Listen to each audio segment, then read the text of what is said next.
आधी दुनिया से ज्यादा का राज रहा हो। क्या चाइना से लेकर इराक, ईरान से लेकर रसिया के चेचन्या, जॉर्जिया तक जिस कौम के जिंदा होने के सबूत आज भी ताकतवर मजबूत कौम के रूप, आज हमारा चेहरा क्या बन गया? ईमानदारी के साथ हमारा चेहरा ऐसा बन गया जैसे हमारे पास अब रीढ़ की हड्डी नहीं, हमारे पास कलेजा नहीं। हम व्यवस्था के सामने इतने निरीह और कायर हो गए, अब जो चाहे मर्जी से डंडा लेकर हमको हाक दे, चला दे, हम उसके जयकार लगाने लग जाए।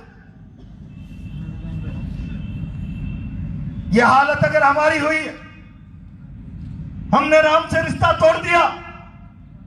राम ने कहा, राजा विश्वामित्र जो राजा थे, मैं उनके आश्रम में पढ़ने के लिए चाह रहा हूं, उस विद्यालय में अवरोध पैदा करने वाली ताड़का का वध कर दूंगा, शिक्षा से मुझे कोई वंचित नहीं कर सकता। राम ने कहा, मैं वनवास में जा रहा हूं, वनगमन पर। चित्रकूट से लेकर नासिक तक ऋषि आश्रम विद्यालयों को प्रताड़ना देने वाले सबको मारूंगा। राम ने कहा, शिक्षा बहुत जरूरी, शिक्षा का विस्तार संस्कृति का संक्रमण संवर्धन करता है, विरासत से परिचय कराता है। हमने राम से रिश्ता तोड़ दिया, राम के शिक्षा के उस मूल मंत्र को छोड़ दिया कि शिक्षा रुक गई तो समाज रुक जाएगा। और इसलिए आज बिना रीढ़ की हड्डी के, बिना फेफड़ों की ताकत के, जिसने नारा लगाया, जिसने चमक दमक दिखाई, जैसे गाय हांकी जाती वैसे चल पड़े, यह हमारी पहचान है। और इसलिए मैं आज कहना चाहता हूं, हमारी विरासत को अगर संवारना, आगे बढ़ना, कन्हैया दंगल जिंदा रहने चाहिए। कई बार मैं कहता हूं, हमारे यहां तो बुद्धिजीवी होना भी बड़ा संकट का मामला। मैं समाज के लोगों से कहता हूं कि जब तक इस समाज में इतिहासकार पैदा नहीं हो जाए, जब तक इस समाज में भारत के आधुनिक इतिहास का नए सिरे से सर्जन करके इतिहास के सच्चाई को उसमें समावेश करने के लिए विद्वान लोग पैदा नहीं हो जाए। इतिहास की सच्चाई क्या है? ये इतिहास के रिसर्चमेंट में, इतिहास के पुनर्सर्जन में जब तक पन्नों में उसको समाहित करने वाली पीढ़ी हमारे बीच में पैदा नहीं हो जाए, जो वैश्विक पुरुष भगवान राम के वंशज आज भी दुनिया में हमारी वैश्विक पहचान लिए हुए बैठे हैं। और मैं कहना चाहता हूं, मैं ये नहीं कहना चाहता आज इतिहास के पन्नों में जाओ, गूगल पर जाओ, पढ़ो, बहुत सारी हिंदुस्तान की अपने आप को शासक कहने वाली जातियों का ओरिजिन गुजर प्रतिहार वंश में से हुआ है। गुजरों में से निकली है कई जातियां, कई जातियां। जब धर्म, विचार, संस्कृति का संघर्ष हुआ, सबसे ज्यादा संघर्ष और अत्याचार का सामना गुजरों ने किया। उस दौर में कई लोग अत्याचारों से प्रताड़ित होकर पहचान मिटा बैठे, जात बदल बैठे। और आज हमारी स्थिति यह हो गई, पिछले दिनों 10-5 कोई बुद्धिजीवी लोग बैठे, मुझे बुलाया, प्रहलाद गुंजन, बुद्धिजीवियों के बीच में क्या कहना है? मैंने कहा, विरासत को संवारने के लिए बुद्धिजीवी आ गया है। शिक्षा के बिना संरक्षण जरूरी हो नहीं सकता, इसका काम करें। और जो हमारी पहचान एक कहानी मां की तरह हो गई, कहानी मां, उस कहानी मां को दृष्टि लौटाने का काम करो। सूरत में एक महिला थी, एक आंख से अंधी थी, और उस अंधी महिला, उसका एक बेटा था जिसने आईआईटी कर ली, आईआईटी करके अमेरिका चला गया। अमेरिका में जाके कॉरपोरेट कंपनी का मालिक बन गया और अपनी मां को भूल गया। वो आधुनिक युग का बड़ा विकासशील पुरुष बन गया, मां काणी हो गई, बेचारी विधवा गृहिणी, वो भूल गया अपनी मां। एक दिन मां ने पता लगाकर विचार किया, जाकर बेटे की खैर खबर ले लूं।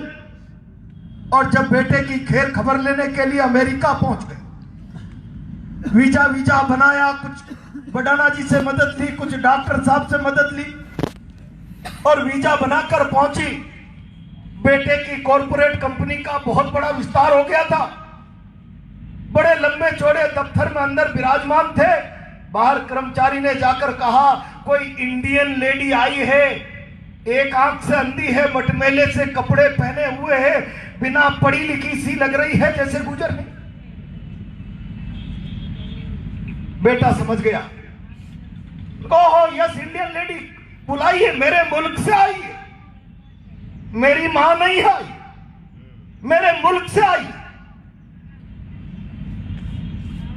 बुलाया गया, मुल्क की महिला के नाते सम्मान किया गया, अच्छे कपड़े पहनाए, अच्छे गेस्ट हाउस में ठहराया, अच्छी खैर खबर खातिरी की और 3 दिन बाद कहा, हो इनको घुमाओ, हमारा ये जरा यूरोप दिखाओ। और उसके बाद जब ये जाना चाहे तो इनका टिकट विकेट करा के सूरत तक हवाई जहाज से पहुंचा दो। मां समझ गई कि आधुनिक विकसित बेटे को पिछड़ी हुई सनातन मां को मां कहने में शर्म आ रही है, अंधी हूं इसलिए, मटमेली हूं इसलिए। मां आ गई। मां एक दिन बेहोश की चिट्ठी लिख बैठी, बेटा तू आए तब तक हो सकता है मैं मर जाऊं, मैं मर भी जाऊं तो मुझे जलाने वाले मेरी चिट्ठी सुरक्षित रखे कि मैं एक दिन आई थी, तुझे इतना बड़ा आदमी बनाने के लिए, इतना ओजस्वी आदमी बनाने के लिए, तेरा जीवन ऐसा बने, इसके लिए मैंने कितने संघर्ष किए होंगे वैधव्य जीवन में, विधवा। और इतना ही नहीं, एक दिन बचपन में तेरी आंख फूट गई, डॉक्टर ने कहा आई ट्रांसप्लांट हो तो रोशनी बच सकती है, अगले 36 घंटे में नहीं हुआ तो रोशनी चली जाएगी, मैं तेरी आंखों से दुनिया देख लूंगी, मैं तो उम्र के अंतिम पड़ाव पर हूं, मैंने एक आंख निकाली और तेरे को दे दी, तू मेरी आंख से दुनिया देख। लोग हमारी विरासत के आधार पर दुनिया देख रहे हैं, लोग हमारे बलिदान, त्याग, तपस्या और इतिहास की विरासत के आधार पर चौधराहट कर रहे हैं, इस मुल्क के मालिक बनने की कुचेष्टा कर रहे हैं। हमारा इतिहास,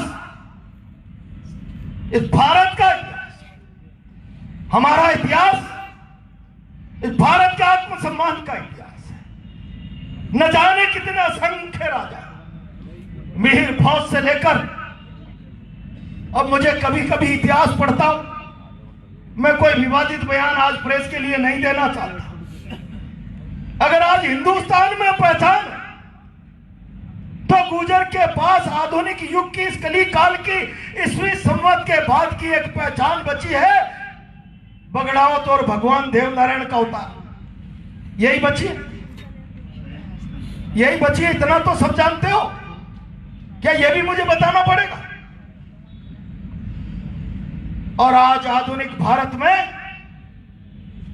जिन राजाओं को विशेष महत्व प्राप्त, पृथ्वीराज चौहान, विक्रमादित्य,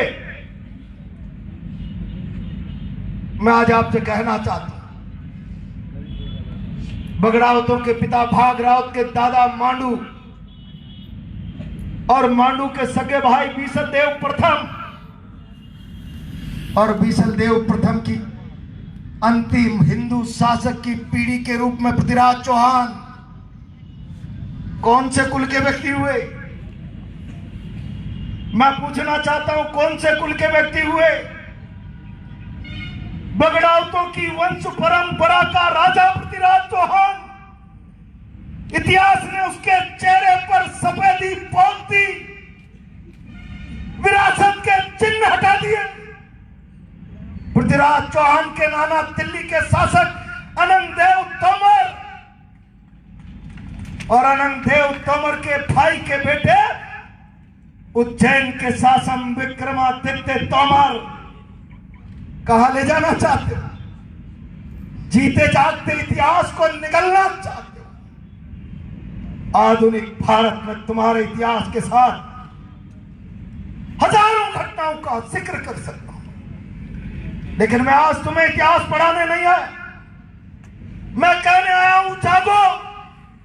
दिवाली मना रहे हो तो दिवाली का संदेश यही है, पढ़ो। और पढ़ाई रुक गई तो देश रुक जाएगा। पढ़ाई को रोकने वाला मृत्युदंड का भागीदार है। भगवान राम ने 1,80,000 पढ़ाई विरोधी लोगों को मृत्युदंड दिया। 1,80,000। क्या तुम मान रहे हो? राम से नाता तोड़ा, शिक्षा से रिश्ता तोड़ा, थम गए, मरने की स्टेज पे आ गए।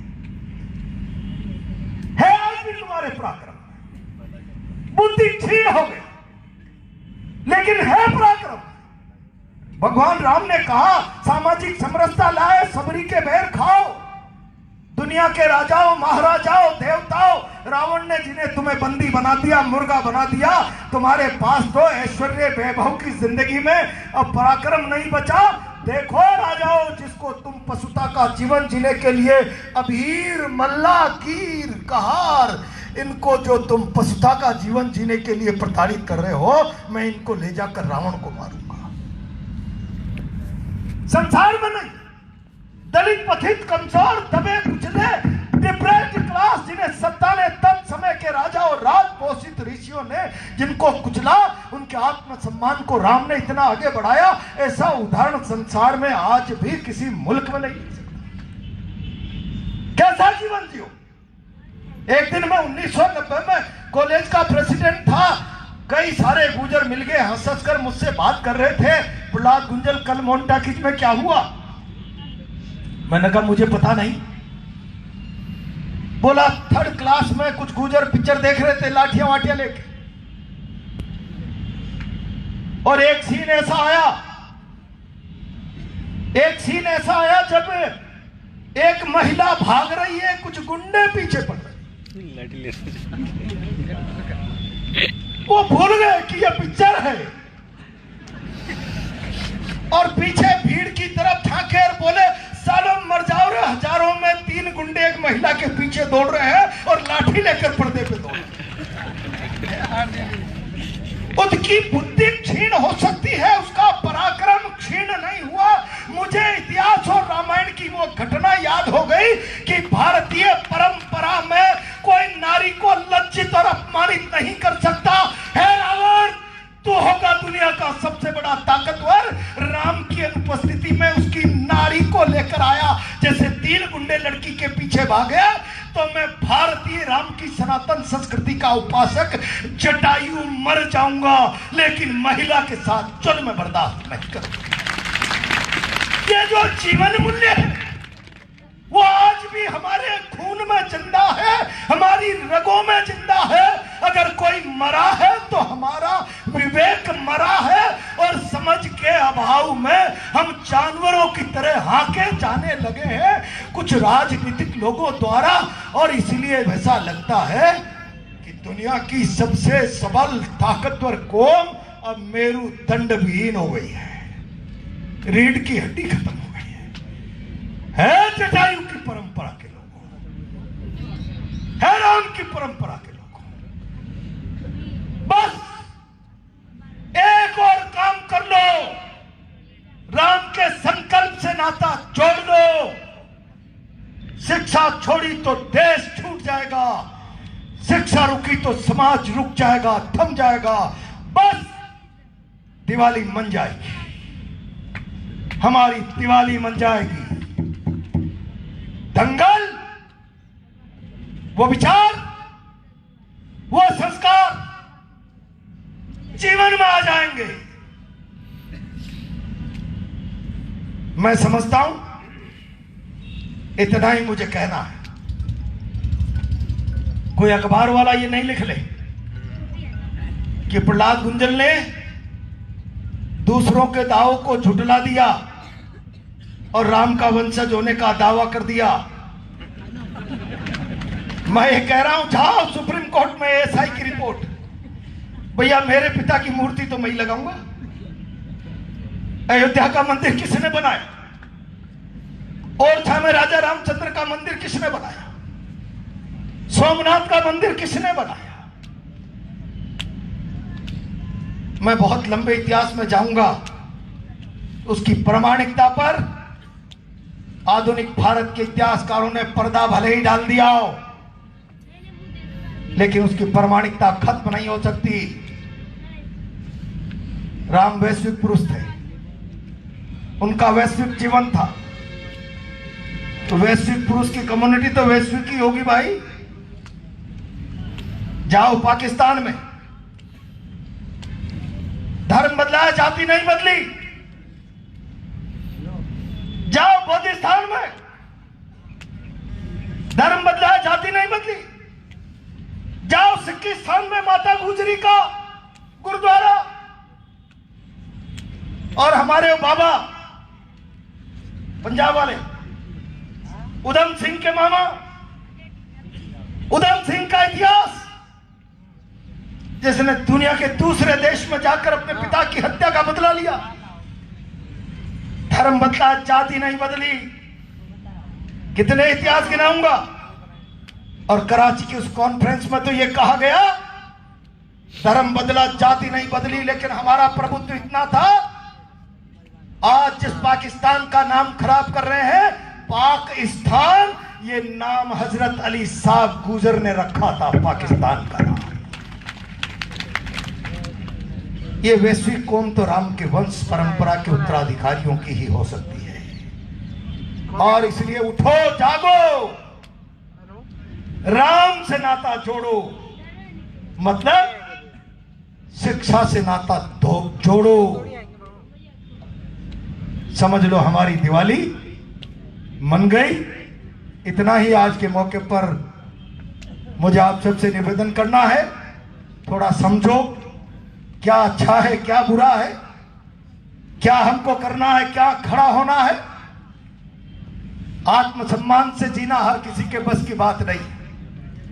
आत्मसम्मान से जीना सीखो। मैं तो 1857 में, अभी बात खत्म करने से पहले याद आ गई, बढ़ाना ने जिक्र किया 1857 का गदर। मैं इतिहास के किसी महान क्रांतिकारी के योगदान को नकड़ने नहीं करना चाहता, लेकिन आपको शायद पता नहीं, 1857 के गदर के मूल में जाओगे तो मूल में मिलेगा पुलिस विद्रोह। कहां से शुरू हुआ 1857 की गदर कहां से शुरू हुई? पुलिस विद्रोह। सबसे पहली 1857 के गदर की चिंगारी लगी पुलिस विद्रोह से, और पुलिस की जिस कंपनी ने विद्रोह किया उसका नेता धन्नालाल गुजर कोतवाल और सारे सिपाही गुजर थे, सारे के सारे मेरठ की छाव।